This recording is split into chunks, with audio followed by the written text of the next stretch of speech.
Salam sejahtera bagi kita semua. Assalamualaikum warahmatullahi wabarakatuh. Om Swastiastu, Namo Buddhaya, salam kebajikan.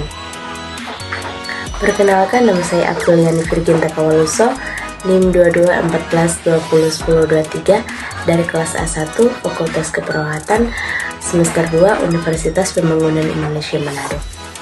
Tujuan saya membuat video ini yaitu untuk memenuhi ujian akhir semester mata kuliah farmakologi keperawatan dengan dosen pengampu Ner Merdi Kansil S. Fram MKes dengan judul materi diabetes mellitus. Kita masuk pada pembahasan yang pertama, yaitu pengertian diabetes mellitus. Diabetes merupakan gangguan metabolisme atau metabolic syndrome dari distribusi gula oleh tubuh. Penderita diabetes tidak bisa memproduksi insulin dalam jumlah yang cukup, atau tubuh tak mampu menggunakan insulin secara efektif, sehingga terjadilah kelebihan gula di dalam darah. Klasifikasi diabetes mellitus dibagi menjadi 4 tipe, yaitu diabetes mellitus tipe 1, diabetes mellitus tipe 2, diabetes mellitus gestasional, dan diabetes tipe lain.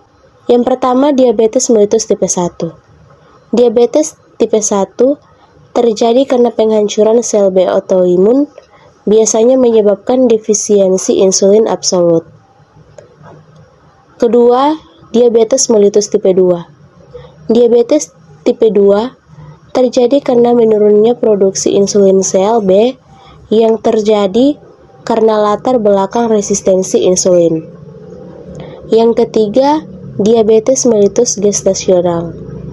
Diabetes mellitus gestasional adalah diabetes yang terdiagnosa pada trimester kedua atau ketiga kehamilan yang tidak terlihat jelas saat sebelum kehamilan. Keempat, diabetes mellitus tipe lain. Diabetes mellitus tipe lain terjadi karena penyebab lain, misalnya sindrom diabetes monogenik, seperti diabetes neonatal dan diabetes yang mulai terlihat pada usia muda.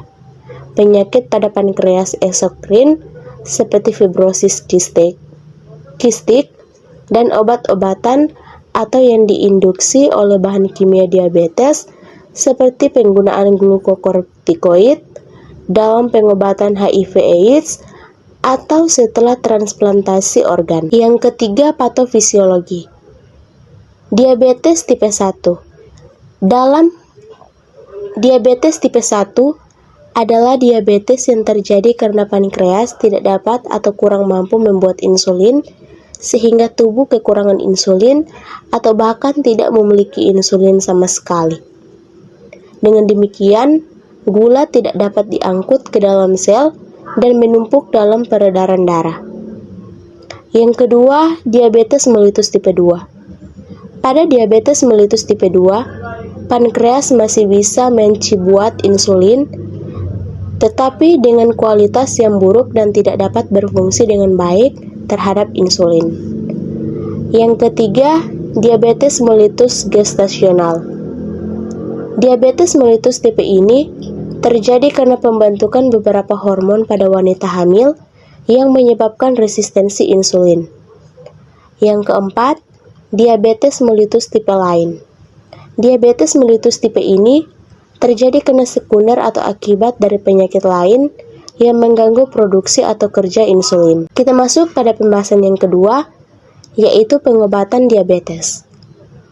Pengobatan diabetes mellitus akan disesuaikan dengan jenis penyakit gula yang kamu alami.